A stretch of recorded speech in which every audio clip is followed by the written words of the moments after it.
Bonjour et bienvenue à vous sur la chaîne Nature et Cosmétique. Aujourd'hui, préparation d'une bougie ultra facile avec uniquement de la cire de soja, une fragrance et un mica. C'est tout ce qu'il vous faudra. Bon, évidemment, il vous faudra aussi des petites mèches, mais sans ça, on ne peut pas vraiment faire de bougie.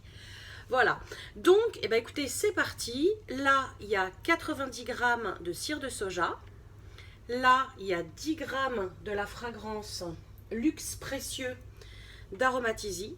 Parce que si vous avez regardé ma vidéo sur la présentation des produits, Luxe Précieux, c'est pas forcément celui que j'utiliserai le plus dans des savons, mais je me dis que ça peut être sympa en bougie. Voilà. Donc c'est pour ça que aujourd'hui on utilise Luxe Précieux. C'est parti, je vais faire fondre et puis ensuite je reviens vers vous une fois que c'est fondu. Là, vous pouvez voir, la cire de soja est juste là.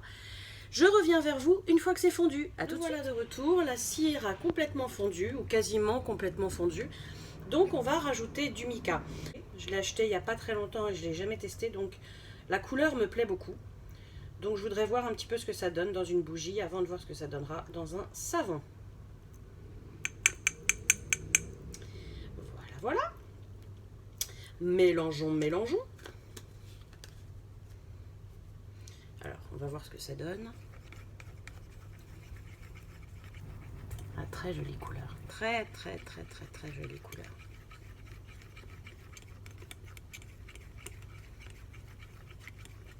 Ça va me plaire, ça. Je vais l'enlever du feu parce que c'est complètement fondu.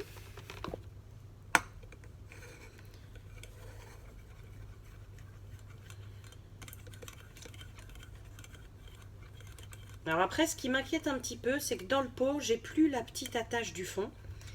Donc j'ai peur qu'en le mettant, ça fasse bouger la mèche. On rajoute la fragrance Luxe Précieux.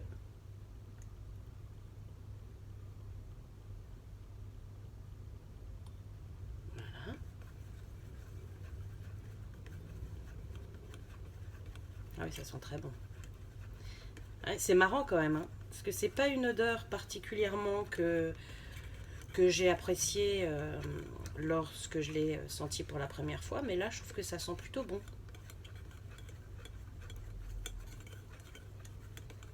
Je sais pas, est-ce que c'est le mélange avec la cire? Je ne sais pas. Hop, c'est très joli. Alors, on va le couler, on va essayer de faire très doucement parce que ce qui me fait peur quand même, c'est vraiment que le truc s'en aille. Je voudrais que vous puissiez voir un petit peu quelque chose. Ça n'a rien à faire ici.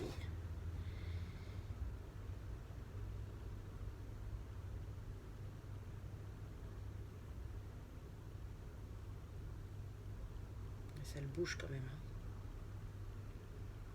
Je fais doucement, mais...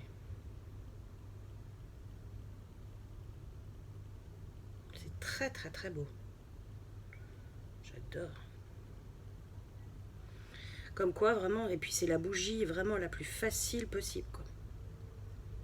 Voilà. Alors, je sais pas, est-ce que vous voyez bien quelque chose? Alors, là, pour le moment, je vais pas encore couper la mèche. Je vais attendre que ce soit complètement sec.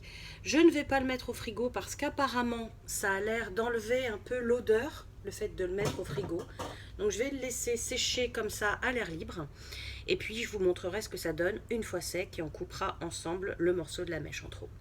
Voilà, je vous dis à tout de suite. Ça y est, voilà, on est de retour avec la bougie qui a complètement séché et complètement changé de couleur.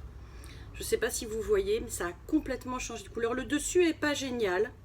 On voit des petites traces de mica, mais c'est pas génial. Il y a un petit trou ici. Voilà, mais ça reste une bougie ultra facile à faire et quand on a envie de se faire soi-même sa propre bougie, c'est sympa d'avoir un truc facile. Donc me voilà avec les ciseaux, je vais couper la mèche. Voilà, et elle est tout simplement prête à l'emploi. Donc vous voyez, c'était vraiment très simple. Un petit peu de cire de soja, un mica avec une couleur que vous aimez beaucoup et une fragrance que vous aimez beaucoup. Voilà. Tout simplement. Et vous avez une bougie prête à l'emploi. Écoutez, j'espère que cette petite vidéo vous a plu. Moi, ça m'a fait très plaisir de la faire pour vous. Je vous dis à très bientôt pour une prochaine revue et surtout, prenez soin de vous et des vôtres. Bye!